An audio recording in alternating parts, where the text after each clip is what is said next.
मैं क्या सुंदर नहीं हूँ? क्या मेरी रोड मेरा बनाया हुआ भोजन सुंदर नहीं लग रहा? क्या मेरे कपड़े सुंदर नहीं है? क्या मेरा मकान सुंदर नहीं है? क्या मेरा रहना सहना सुंदर नहीं है? क्यों पर नारी लेने जा रहे हो? अगर मान गया होता तो रावण का विनाश न होता। मंदोदरी ने समझाया था, कभी कभी पत्नियों का भी कहना मान लेना चाहिए। हाँ, कभी कभी पत्नी का कहना भी मान लेना चाहिए। अगर मान गया होता तो आज विनाश ना होता। एक लगे पुत्र सवा लख नाती, जिसके घर में दिया, आज रावण के घर में कोई दिया जलाने को बत्ती जलाने को नाम नहीं है। रावण विद्वान था, रावण ब्राह्मण था, रावण एक अच्छा व्यक्ति था, परंतु उसकी रास्ता नहीं सही थी। रास्ता सही नहीं थी तो कोई नाम नहीं ले रहा। दुर्योधन संसार का सबसे धनवान व्यक्ति था, दुर्योधन संसार का सबसे धनी व्यक्ति था, परंतु दुर्योधन का कोई नाम लेता है? कोई नहीं लेता। हाँ, और एक जंगल में वनवास काटने वाले, जिसके पास पानी पीने के लिए गिलास नहीं था, आज लोग उसका भजन कर रहे हैं, भजन कर रहे हैं। कभी कभी सोचा करो, महलों वाले, गाड़ी घोड़ा बंगला वाले, सोचा करो, जिसके पास गिलास नहीं था लोग उसका नाम ले रहे हैं, और जो लोग सोने की थाली सोने के गिलास में खाते पीते थे लोग उनका नाम नहीं ले रहे हैं। प्रेम से बोलो गोविंद भगवान की जय। सोचा करो, ये पैसे वालों को थोड़ा बताया करो, पैसे वालों का बहुत दिनों तक नाम नहीं चलता। याद रखना, संसार का सबसे धनी व्यक्ति था दुर्योधन। अगर संसार में सबसे गरीब अगर हुआ तो दुर्योधन। प्रेम बोलो गोविंद भगवान की। ये पैसे वालों को थोड़ा समझाया करो। पैसे वालों के घर भगवान जल्दी नहीं जाते। याद रखना, संसार का सबसे धनी व्यक्ति था दुर्योधन। दुर्योधन के घर में भगवान ने जल तक नहीं ग्रहण किया है। हाँ, संसार का सबसे बड़ा विद्वान था रावण, लंका सोने की थी, राम ने उसके घर में पानी तो नहीं ग्रहण किया, लास्ट में रावण को मारना पड़ा। याद रखना, इसी तरह हम भी हैं, ब्राह्मण हैं, और इसी तरह मेरा कन्हैया भी है। धाने तुम्हारे लिए, एसी तुम्हारे लिए, गाड़ी तुम्हारे लिए, पंखा है, सोना चांदी को जमी जगह कर तुम्हारे, हमें क्या करना है? प्रेम से बोलो वृंदावन बिहारी लाल की। जब तुम्हारी सासू माँ नहीं ले गई तो तुम कैसे ले जाओगी? जब तुम्हारे ससुर नहीं ले गए तुम कैसे ले जाओगे? हाँ, रह लो, बस रह के किसी दिन चले जाओगे, टिकट बन जाएगा। तुम्हारे मरने के बाद भी लोग काजू पूरी किशमिश खाएंगे, हलवा बनाएंगे, हाँ, छौंका लगाएंगे, मिर्च बनाएंगे, रायता बनाएंगे, वाह। और पहले 4 महीने पहले चली जाती, पहले खाने को मिल जाता। प्रेस बोलो गोविंद भगवान की। ताली बजा दो जी। समय बीता, एक मूर्छित, पूर्व वायु चलने के कारण सर मूर्छित पड़ा था, सर मूर्छित पड़ा था। चिंता मत करो, 5-10 मिनट के अंदर झांकी आ रही है, 10 मिनट के अंदर झांकी आ रही है। इतना जल्दबाजी क्यों कर रहे हो? आज इधर समय बीता, भगवान ने क्या किया? सर पूर्व वायु चलने के कारण सर मूर्छित पड़ा था।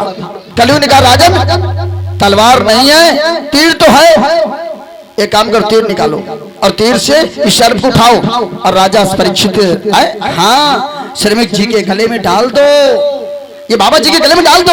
और डाल दिया। शेषनाग ने फुसकार मारा, बाबा राजा परीक्षित भाग जा, मैं तुझे खा जाऊंगा। राजा परीक्षित जल्दी जल्दी घोड़े में बैठा, मुकुट लगा, हाँ, कलयुग ने कहा जल्दी भाग, मारा जाएगा। और राजा परीक्षित भागता हुआ अपने घर को आ गया। राजा परीक्षित की पत्नी का नाम था संयोगिता। और राजा परीक्षित जैसे आया, संयोगिता पानी लेके आई। राजा परीक्षित ने कहा, रुको, आज मेरी तबीयत ठीक नहीं है, पानी में कुछ देर रुक करके पीऊंगा। मुकुट उतार के तख्त में रखा, राजा धाम से पछाड़ खा के गिर गया। राजा ने कहा, जिस गुरु की मैं सेवा करता था, जिस गुरु से मैं ज्ञान लेता था, आज उसी गुरु की मैं हत्या करने जा रहा था, मुझसे बड़ा पापी कौन होगा? हाँ, राजा परीक्षित के पास धन बहुत था, पर राजा परीक्षित के पास एक बेटा था जलमेजय। याद रखना, जहां जहां ज्यादा संपत्ति होगी, जहां जहां ज्यादा धन होगा, जहां जहां ज्यादा दौलत होगी, और जहां जहां के लोग ज्यादा अमीर करोड़पति होंगे, एक कमी होगी, छोटा सा। प्रेम से बोलो राधे राधे राधे। हाँ, प्रयास तो करते हैं, परंतु बहाना बस यही मिलता है कि बस एक ही बहुत है। प्रेम से बोलो गोविंद भगवान की। पर एक ही बहुत है।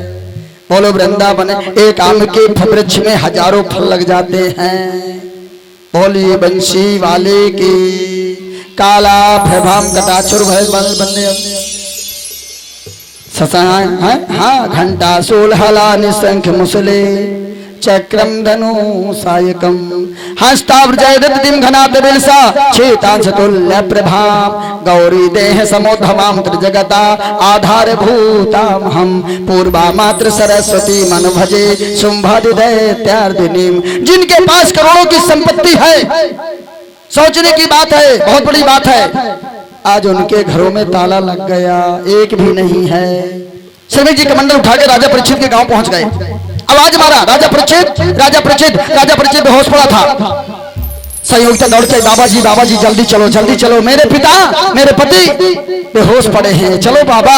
जैसे गए कमंडल में जल ले गए थे, जल का छींटा मारा, राजा परीक्षित उठ के बैठ गए। राजा परीक्षित को ज्ञान दिया, मेरा पुत्र श्रृंगी तुम्हें श्राप दे दिया है और तुम्हारे बीच में तुम्हारी जिंदगी में केवल 7 दिन बचे हैं। 7 दिन के बाद ये सोने का महल, ये पत्नी, ये बेटा, ये परिवार छोड़ के तुम चले जाओगे सदा सदा के लिए। मैं तुम्हें एक बात कहना चाहता हूँ, थोड़ा आवाज बढ़ा भैया, मैं तुम्हें एक बात कहना चाहता हूँ। राजा परीक्षित ने कहा गुरु जल्दी बताइए मुझे।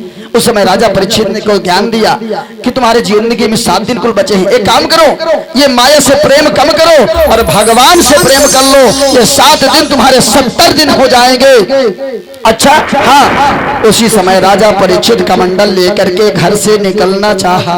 राजा परीक्षित की पत्नी ने हाथ पकड़ लिया, मैं भी साथ में चलूंगी। राजा परीक्षित ने कहा नहीं, ना कोई साथ में गया ना कोई जाएगा, अकेले आया था अकेले जाऊंगा। प्रेम से बोलो गोविंद भगवान की जय। राजा परीक्षित रोने लगे। लोग मरने के बाद साथ छोड़ते हैं, अरे संयोगिता मैं जीते जी तेरा साथ छोड़ के जा रहा हूँ। हाँ प्रेम से बोलो गोविंद भगवान की। राजा परीक्षित के आंखों में आंसू आ गए। राजा परीक्षित का मकान बहुत ऊंचा था, सीढ़ियां बड़ी थी। राजा परीक्षित उतरने का प्रयास किया, राजा परीक्षित का पैर फिसल गया, धड़ाम से गिरा, चोट सर में लगी, पूरा बैंड फट गया। चोट सर में लगी, सर फट गया। राजा परीक्षित सदा सदा सदा के लिए चला गया। बोलो गोविंद भगवान की। लो जाकर के दूसरा अवतार मथुरा में उग्रसेन के रूप में हुआ। दूसरा अवतार राजा परीक्षित का उग्रसेन जाके बने मथुरा के राजा। और मथुरा के राजा की उनकी पत्नी का नाम था पवन रेखा। उनके संतान नहीं हो रही थी, 12 साल हो गए। पवन रेखा बहुत पूजा पाठ करती थी शिव जी की। शिव जी की भक्ति के द्वारा उन्हें पुत्र का वरदान मिला और उनको एक पुत्र हुआ। और पुत्र हुआ परंतु पुत्र मूलों में जन्म लिया, गंड मूल नक्षत्र में।